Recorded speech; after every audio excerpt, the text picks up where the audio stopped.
Olá pessoal, vamos começar aqui uma super revisão de direito administrativo para você, comigo, professor Marcelino, para este exame agora. Este exame do dia 2 de abril, um dia depois do dia da mentira, nós vamos ter o exame da OAB. Comigo aqui a Mari na câmera, a Jaine auxiliando ali, e nós vamos arrebentar com essa super revisão. Você vai ver e rever alguns temas importantes. O que eu fiz para você? Eu selecionei os temas de maior incidência na OAB. Você está numa reta final agora. A superrevisão é dias antes da prova. Então você precisa ter a consciência que você já está pronto, que você está preparado. Coloca na tela aí para a gente o slide, Mari. Isso, a pergunta que eu faço para você é: quem quer ser um advogado, quem quer passar na OAB e ser um advogado próspero? É você? Então é você, aceite isso, que você é já um vencedor. Agora, aqui estão os meus contatos para dúvidas, reclamações, críticas, sugestões, xingamentos, pode xingar também, está tudo incluso no preço aí que você pagou, xingar o professor se não gostou da aula, ok? E vamos ver os temas que nós vamos ver hoje. Princípios informadores do direito administrativo, ato administrativos. Nós vamos ver bens públicos, intervenção do Estado na propriedade, responsabilidade civil do Estado. Nós vamos ver esses 5 temas, 10 minutos para cada tema, 50 minutos, e você vai estar preparado para a OAB. Pode voltar comigo aqui, vamos lá, atenção. Então, agora toda a concentração é importante, anote, pesquise, reveja as aulas do regular. Isso é muito importante para você nessa reta final. Faça testes, ok? E mentalize o dia da prova como um dia bom, um dia de vitória na sua vida. Beleza? Vamos lá. O ato administrativo, antes disso, nós colocamos princípios informadores. Por quê? Para você entender ato administrativo, é importante que você entenda os princípios. E os princípios fundamentam uma ciência. Quando você vai lá no artigo 37 da Constituição, no artigo 37, caput da Constituição, você vai ver que os princípios informadores do direito administrativo explícitos no artigo 37 são legalidade, impessoalidade,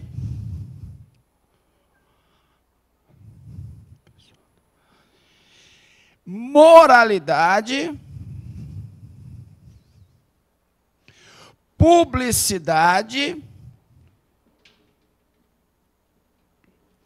e eficiência.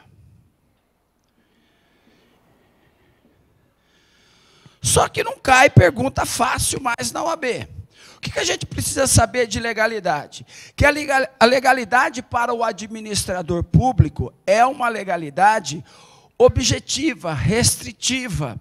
Não é aquela legalidade do cidadão, do homem comum do povo, que ele pode fazer qualquer coisa que a lei não proíba. Lembra daquela frase que você aprendeu na faculdade? Aquilo que não está proibido, permitido está. Aqui existem restrições.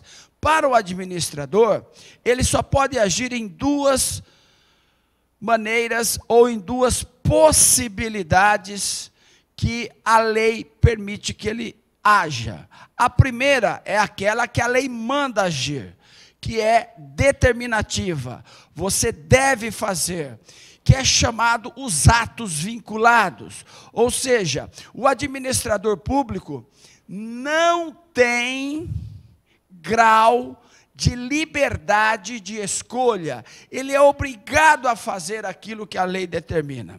É o caso, por exemplo, de quando você requer uma licença, qualquer licença da administração. A CNH, por exemplo, a Carteira Nacional de Habilitação, é uma licença para dirigir. Se você preencher todos os requisitos que a administração te dá, todos os requisitos, ou seja, te obriga a fazer as provas, psicotécnico, prova prática, se você passar em tudo, a administração, por meio daquela autoridade que te dá aquela licença para dirigir, ela está obrigada a te dar, porque você preencheu os requisitos da lei. Então, não tem grau de liberdade de escolha. Por isso que a gente vê muita gente que tem a CNH e nem sabe dirigir, nem se aventura a dirigir, ela apenas passou no exame. Então, note que nesses atos são determinativos. A lei diz, faça, não tem outra história. Se não fizer, é abuso de autoridade por omissão.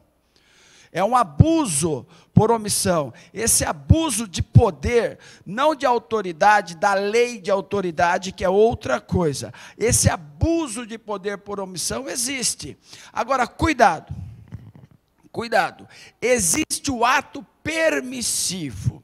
Aquele que a administração, pelo princípio da legalidade, diz ao administrador, pode fazer. Pode fazer. Então, a autoridade vai decidir entre o fazer e não fazer. Aqui estamos diante do discricionário, do ato discricionário, do atributo da discricionariedade. Então, vamos lá. Legalidade. A autoridade pode agir quando a lei permita que ela haja por meio da discricionariedade, analisando o quê? Oportunidade e conveniência. Sempre que se ouvir discricionariedade, lembre-se de oportunidade e conveniência. Discricionariedade não é arbitrariedade, beleza? E quando a lei manda fazer, atos vinculados, a autoridade deve fazer. Beleza? Tranquilo? A legalidade é assim para o administrador, diferente do particular, que pode fazer aquilo que a lei não proíbe. Beleza? Depois a gente encontra aqui a impessoalidade. O que é ser impessoal? O impessoal é atender à finalidade que é o interesse público. Então, podemos colocar a impessoalidade como a finalidade que é o interesse público. Interesse público que pode ser tanto primário, que é o interesse do povo, da coletividade, como o interesse secundário, que é da administração. Professor, eu não entendi isso. Como que eu posso ter interesses públicos primários e secundários? Eu vou te dar um exemplo. Se eu quero comprar, por exemplo, ambulâncias, no plural, para o hospital público, Hospital das Clínicas de São Paulo. Puxa vida, essa ação que nasce lá de um edital, etc., de verificar se tem primeiro as fases internas da licitação, depois as externas, isso daí é para atender o interesse primário, ou seja, ter ambulâncias para atender a população, que são veículos equipados ali com com maca, equipamentos médicos e etc. Muito bem. E quando eu quero comprar veículos também, para trocar a frota de autoridades, como deputados, senadores, isso daí é o quê? Professor, isso aí é ser vergonhista. Não é, não. Isso daí é interesse secundário, é o interesse da administração. É lógico que você pode esbarrar aí em questão de moralidade, se é razoável quando você está em crise financeira ou não. Mas nós estamos estudando aqui a questão do interesse primário e secundário. Então, preste atenção nessa questão da impessoalidade. Ser impessoal é respeitar a igualdade de todas as pessoas, que é o interesse público. É isso mesmo. A impessoalidade não deixa de ser um corolário da igualdade como princípio maior. Só que essa igualdade é aristotélica, respeitada nas suas proporções, as suas desigualdades. Então, aquela regra de licitação, onde microempresas têm incentivos, onde há um protecionismo no caso de empate com uma empresa nacional e uma estrangeira, prevalece a nacional. Então nós temos uma igualdade, mas uma igualdade aristotélica. Muito bem, a impessoalidade, portanto, ela tem 3 maneiras de eu infringir essa impessoalidade. Primeiro, beneficiando uma pessoa em detrimento do prejuízo da coletividade. Ou seja, eu vou beneficiar alguém em prejuízo da coletividade. Um exemplo bem fácil de você entender, que eu passo para você entender, é aquela situação de uma repartição pública, onde você chega por último e é atendido na frente porque conhece a pessoa que está atrás do balcão. Ou seja, você passa na frente. Isso nada mais é que um desvio de finalidade, é um abuso, ok? É um abuso de poder, onde você acaba passando aquela pessoa em prejuízo daquelas outras que chegaram na sua frente. Então, isso é uma quebra da impessoalidade, você está sendo pessoal. Uma segunda possibilidade é você prejudicar alguém por questões pessoais. Então, imagine uma situação que você briga com um colega de faculdade, discute com esse colega de faculdade e fica sendo inimigo desse colega de faculdade lá no diretório acadêmico. Mas a faculdade, como sabemos, é um tempo que passa, é um tempo rápido, só demora quando você está lá dentro da faculdade, depois você vê que 5 anos, 6 anos, não é nada perto da quantidade de anos que você vai viver. Mas acontece que você criou uma inimizade com aquele colega seu de faculdade. E lá na frente, você é juiz, e ele é um advogado, e ele pleiteia algo, e você quer descontar agora aquela briga que você teve lá atrás. Você está cometendo abuso, sim, e agora está desviando a finalidade, está sendo pessoal, está sendo parcial, você está violando vários princípios, mas o principal é o princípio da impessoalidade. E o terceiro enfoque de violação é quando você usa a máquina administrativa para atender preceitos pessoais, desejos pessoais. Então, você quer fazer uma publicação. Quando você vai no parágrafo, não inciso, tá? Do parágrafo único, artigo 37, você vê lá que a publicidade tem que ser informativa, a publicidade pode ser educativa, mas ela não pode ter nomes e nem símbolos de partidos. Então eu não posso dizer, o Brasil está melhorando, graças ao deputado, ao governador Marcelino Fernandes. Por quê? Eu estou colocando o nome da pessoa.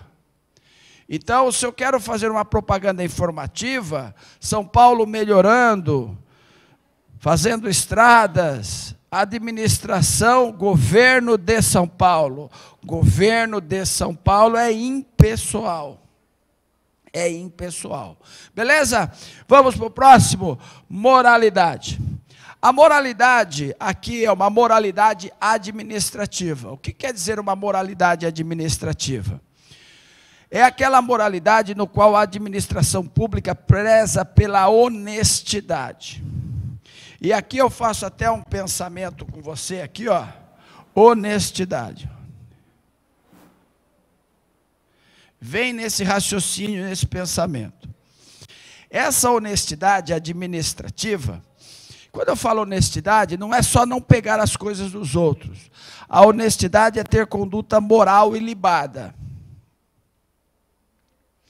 Essa honestidade contém a probidade. O que é ser probo na administração? É ser honesto. A lei de improbidade abarcou o princípio, colocando o inverso, colocando dentro. O que a lei de improbidade diz? Se você vir aqui, ó, a lei de improbidade, a 429, a 8.429, de 92, É a lei que combate os atos de improbidade. Uma lei curtinha costuma cair. Olha só, ela traz 3 possibilidades, modalidades de violação da improbidade, que é ato de desonestidade, que ofende a moralidade. Enriquecimento ilícito.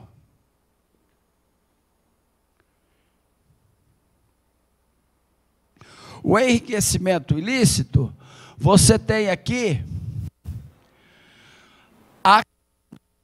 coisas que não é sua, enriquecer ilicitamente, mas você também tem o dano ao erário.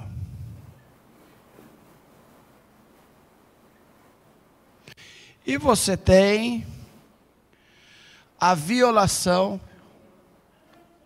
aos princípios.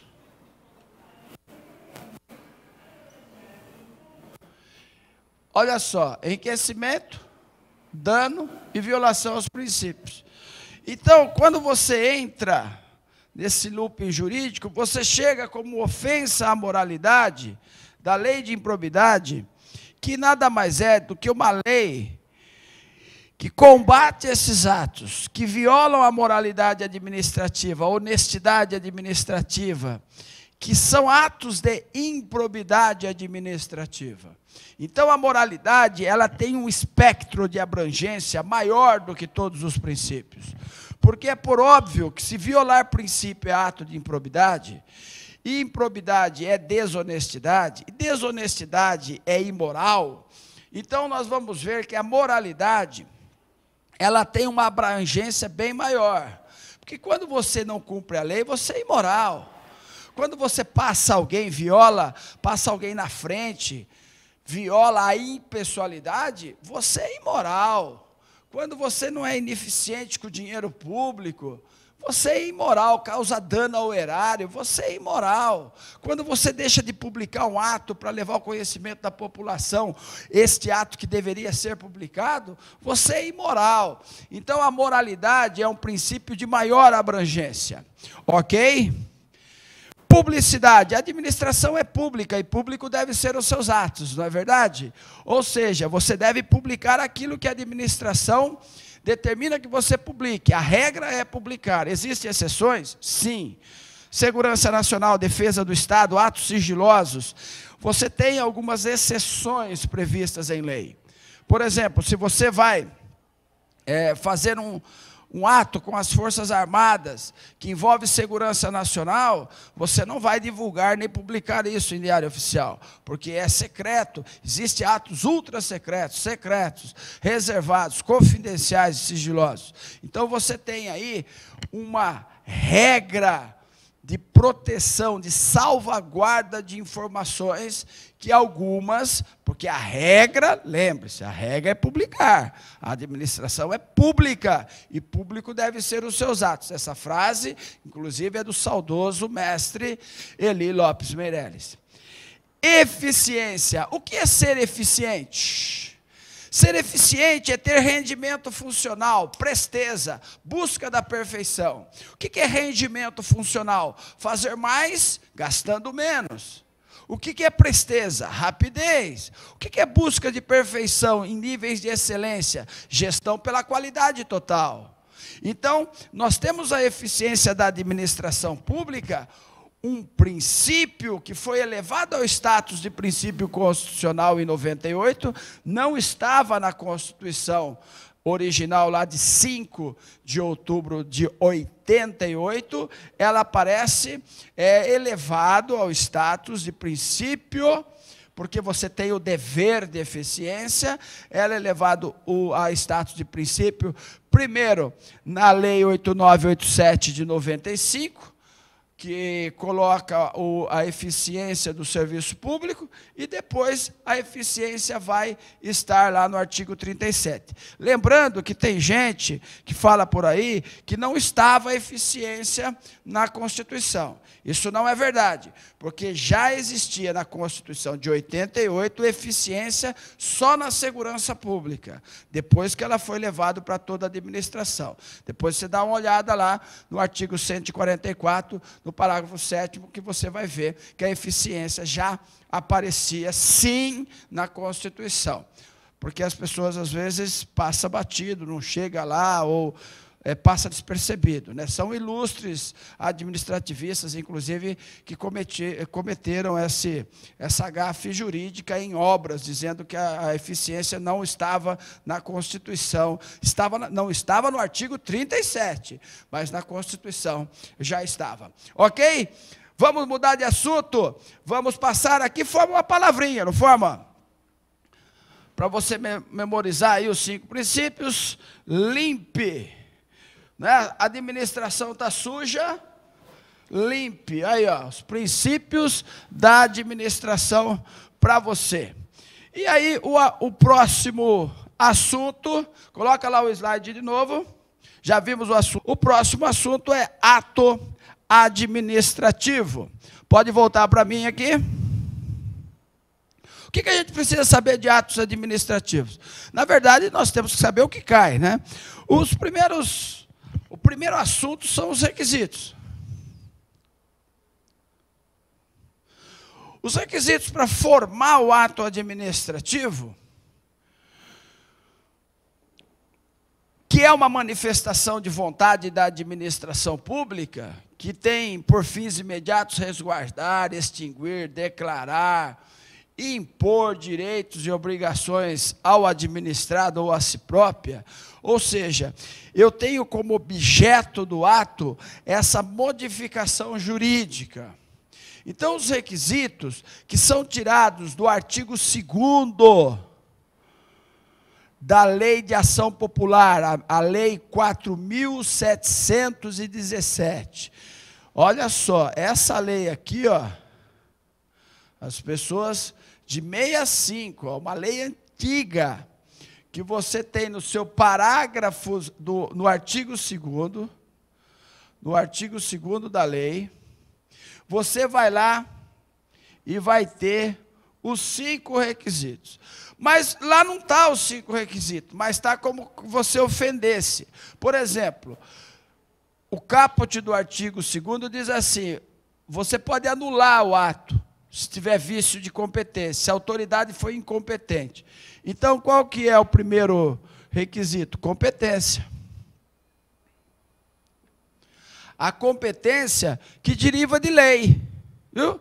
A competência que deriva de lei. Olha que legal. A competência é um requisito vinculado. Eu não posso praticar o ato se a lei não permite, eu determino que eu faça. Tranquilo? Competência. O motivo. O motivo é a causa do ato. É aquilo que impulsiona o administrador a praticar o ato. É aquilo que faz com que a administração pratique, haja, seja impulsionada. Cuidado, que motivo não é motivação. Motivação é uma coisa, é princípio, motivo é causa. Motivo é importantíssimo no ato. Ato sem motivo pode ser declarado nulo. Finalidade. O que é a finalidade? Finalidade do ato, nós já vimos, é o interesse público primário ou secundário. Ato sem finalidade também não deve prosperar. E nós temos o objeto. E agora, eu quero falar para você que o objeto e o motivo formam o mérito do ato administrativo. Esses dois formam o mérito do ato administrativo. Por que o mérito? Porque são os dois que podem variar, ser discricionário ou vinculado. O objeto é o conteúdo do ato, é aquela modificação que é trazida para o mundo jurídico, é aquela declaração, é aquela extinção, é aquele resguardar, é aquele impor, é o verbo conjugado, o objeto, é o conteúdo do ato. E por fim, a forma.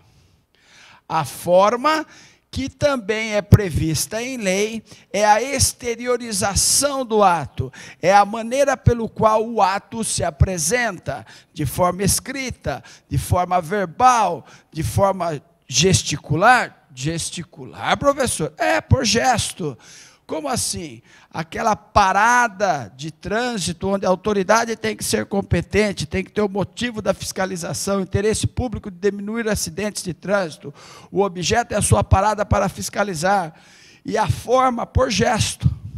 Está lá no anexo 2 do Código de Trânsito. Então, preste atenção aqui. Você tem os 5 requisitos clássicos tirados do artigo 2º da Lei 4717 de 65. Mas você tem também os atributos do ato. E atributos do ato, eu vou falar para você aqui os 3 mais famosos atributos.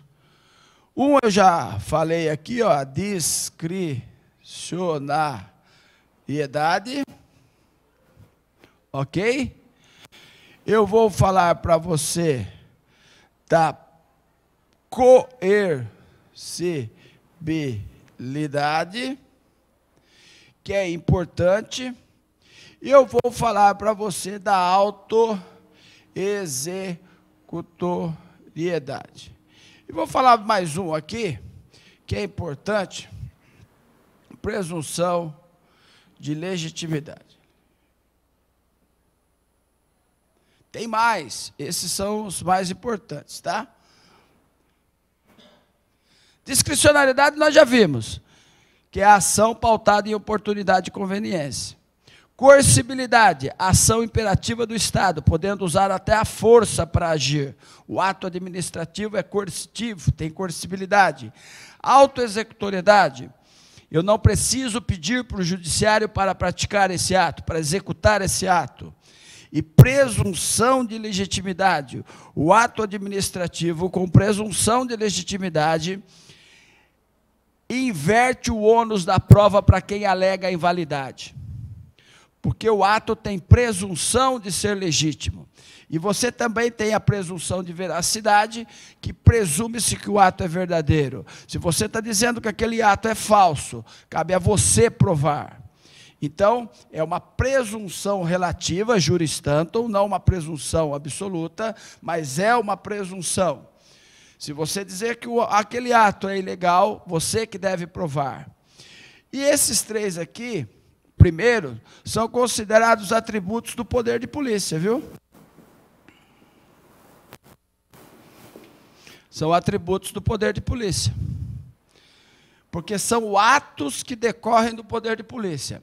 Primeira questão que o aluno costuma confundir é atributo com requisito.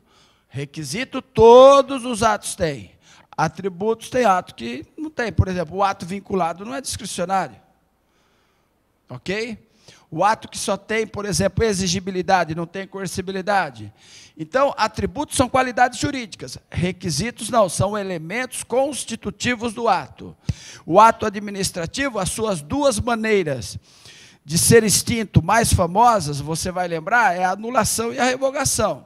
Lembrando que a anulação é quando o ato é ilegal, que retroage, operando efeito ex tunc. Ou seja, tentando, restabelecer os direitos.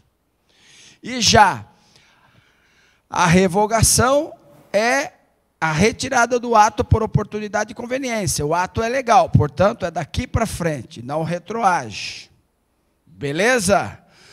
Coloca o slide aí para nós, Jair.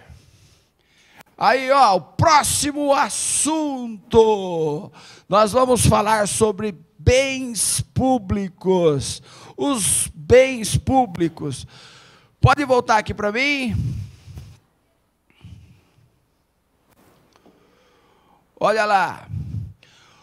Os bens públicos, você vai ter decreto-lei lá de 46, você vai ter na Constituição Federal os bens pertencentes à União, lá no artigo 20. Mas a classificação do bem, a destinação do bem, a definição do bem público, vai estar no Código Civil. Sabia disso? Depois você dá uma olhada lá no artigo 98 do Código Civil, que vai definir o que é bem público.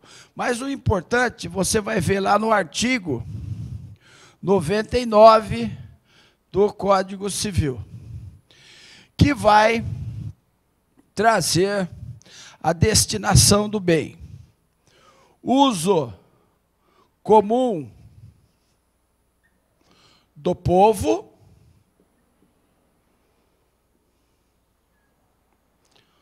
uso especial e os dominicais.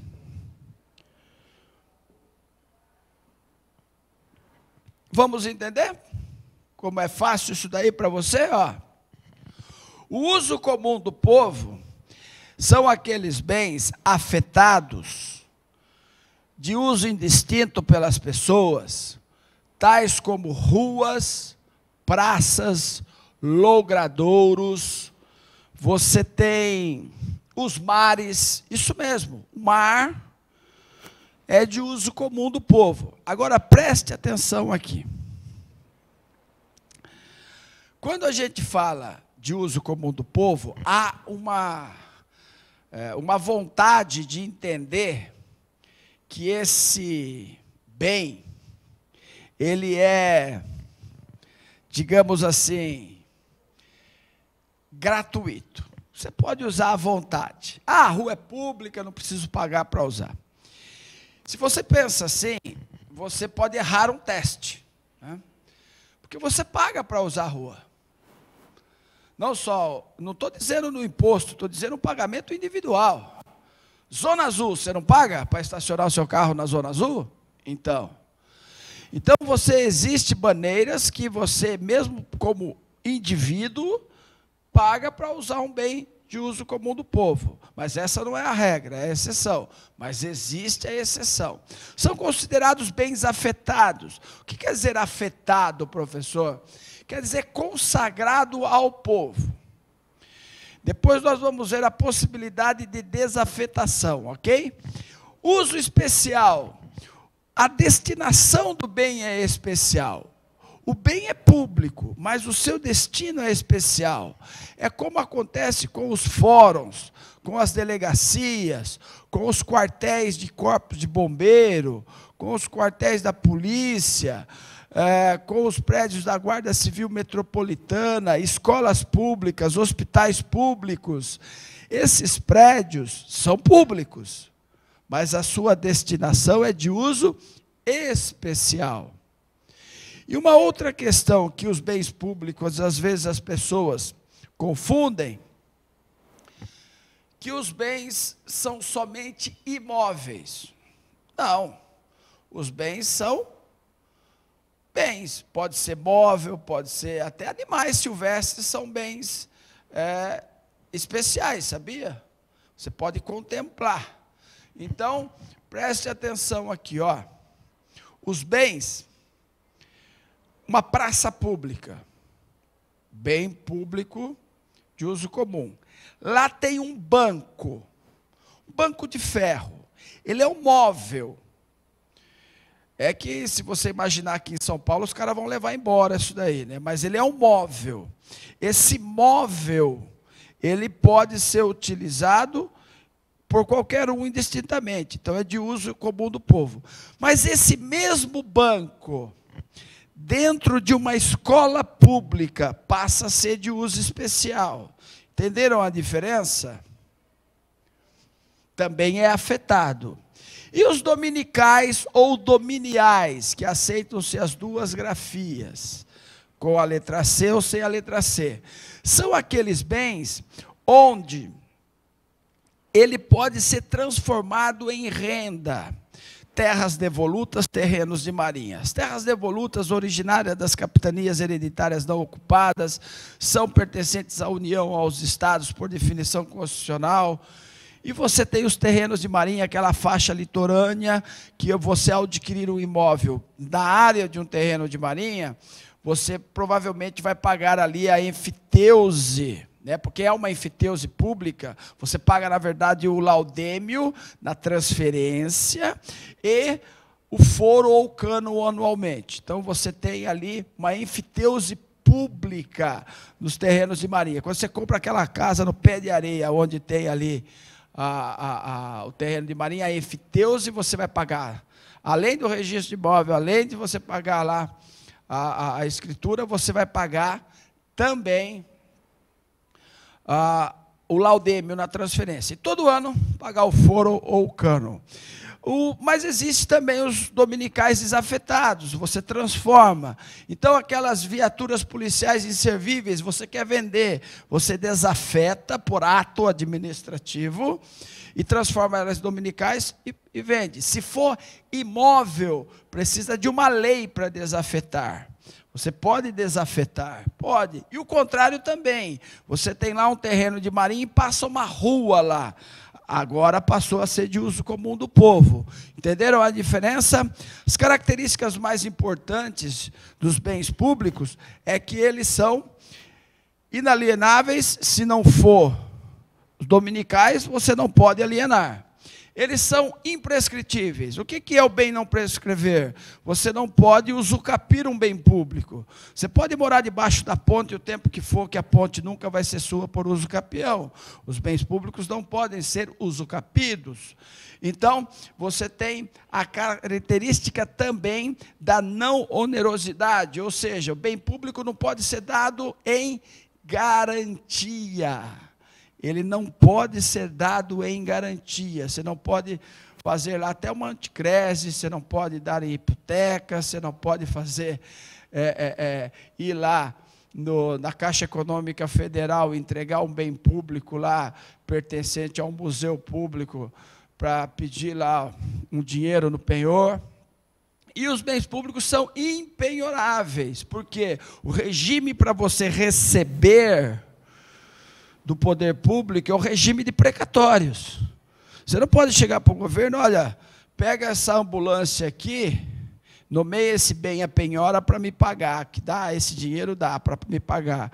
Não pode, o regime é de precatório em regra, com exceção da desapropriação aí, que é em dinheiro. Falando em desapropriação, vamos para o próximo assunto. Jair, coloca aí para nós o slide novamente, o quarto assunto: intervenção do Estado na propriedade. Pode voltar aqui comigo. Intervenção do Estado na propriedade. Quando você vai lá na Constituição, artigo 5º, inciso 22, vai dizer que o Estado tem que garantir o direito à propriedade. É garantido o direito à propriedade. Então, o que o Estado garante é o direito, e não a propriedade. Você tem que adquiri-la de maneira lícita, legal, e aí você concorre a esse direito estatal de proteção. Por isso que chamamos de Estado democrático de direito. Você tem o seu direito à propriedade se você adquiriu aquela propriedade de maneira lícita. Só que esse direito não é absoluto.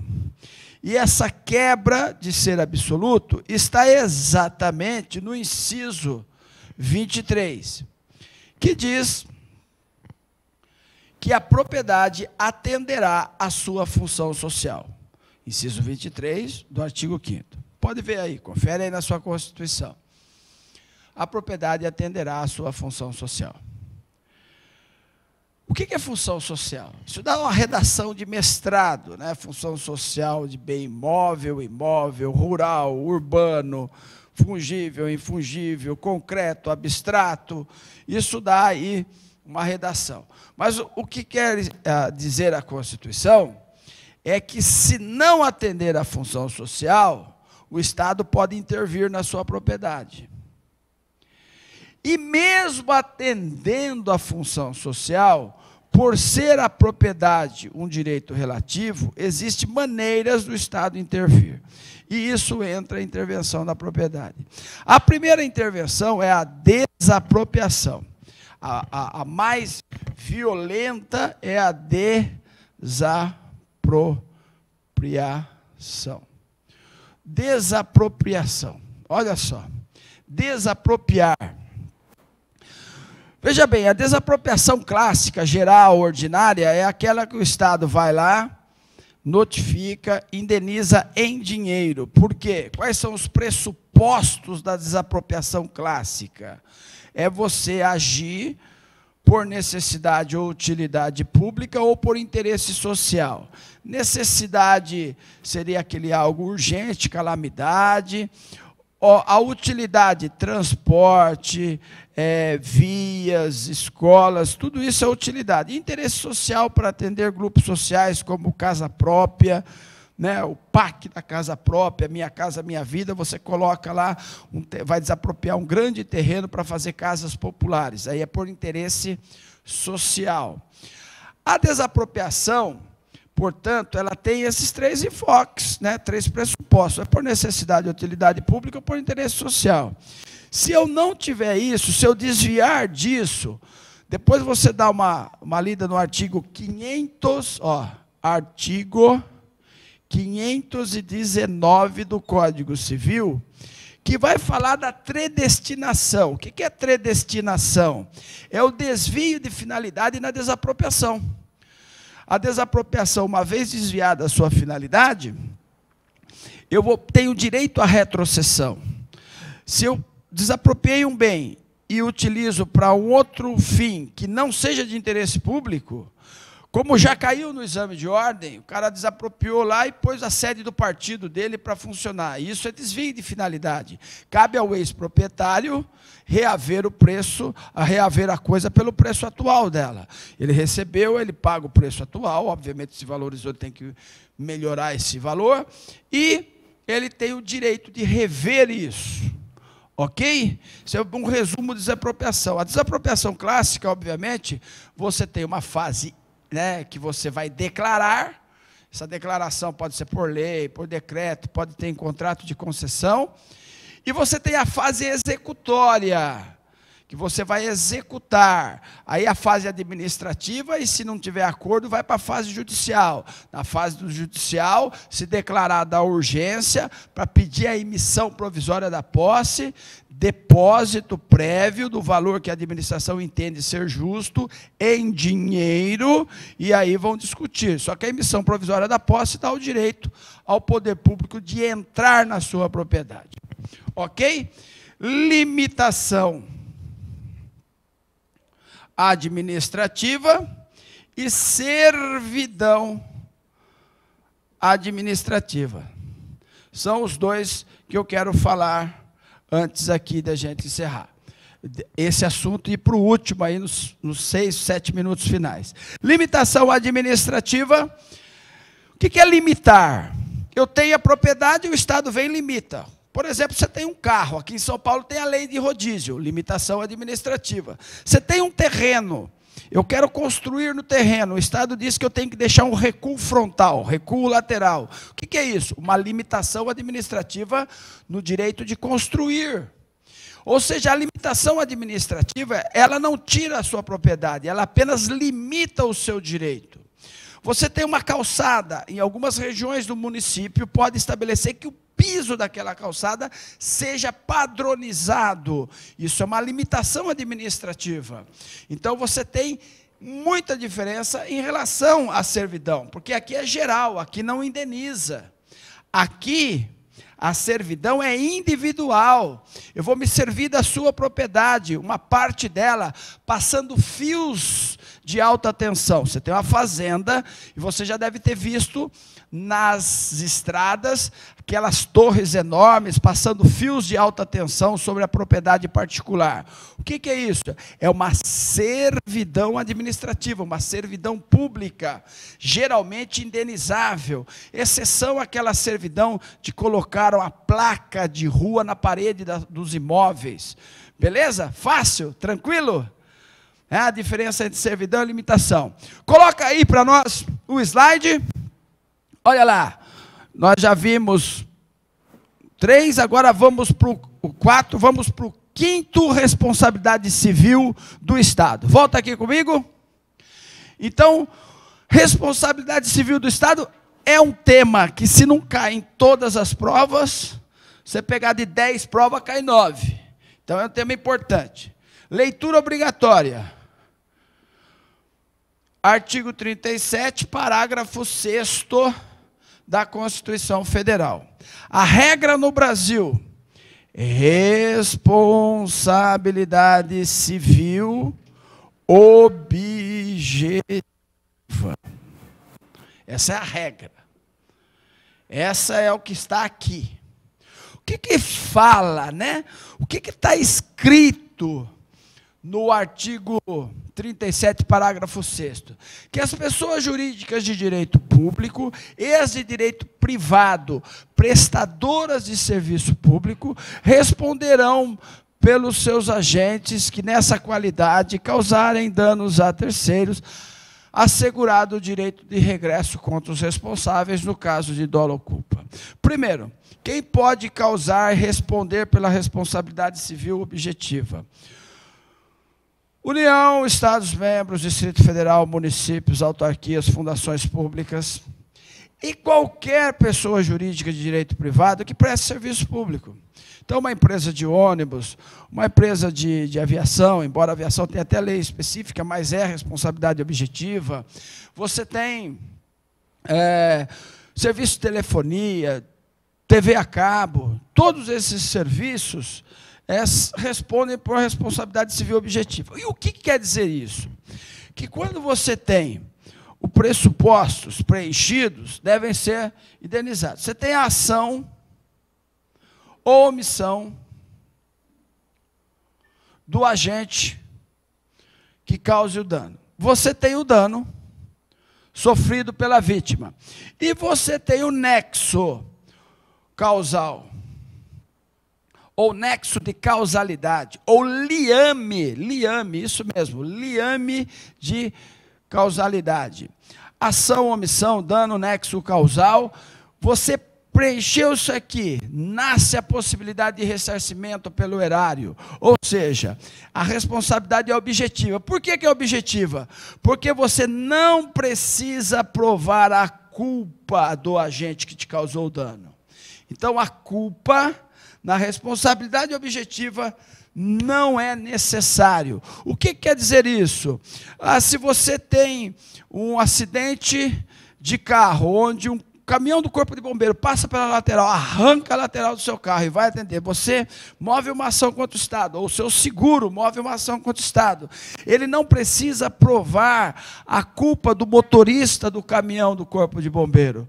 Basta ele provar que houve um dano, que aquele dano foi causado por uma ação de agente. Portanto, existe um nexo de causalidade entre a ação daquele agente e o dano sofrido.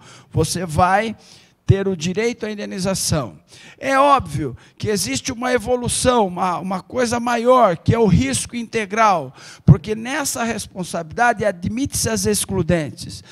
Culpa de terceiro, caso fortuito, motivo de força maior, culpa exclusiva da vítima, o Estado não vai indenizar, por óbvio, né?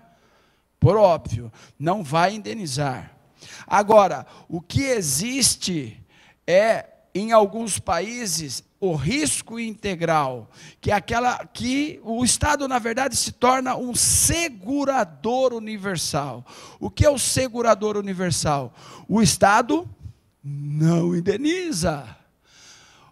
Desculpe, o Estado indeniza sempre, em qualquer possibilidade. Ou seja, vai ter sempre lá um carro furtado, o Estado indeniza. Olha que maravilha, hein? Se morasse num país assim. Aqui não, aqui o carro é uti universi o serviço de segurança.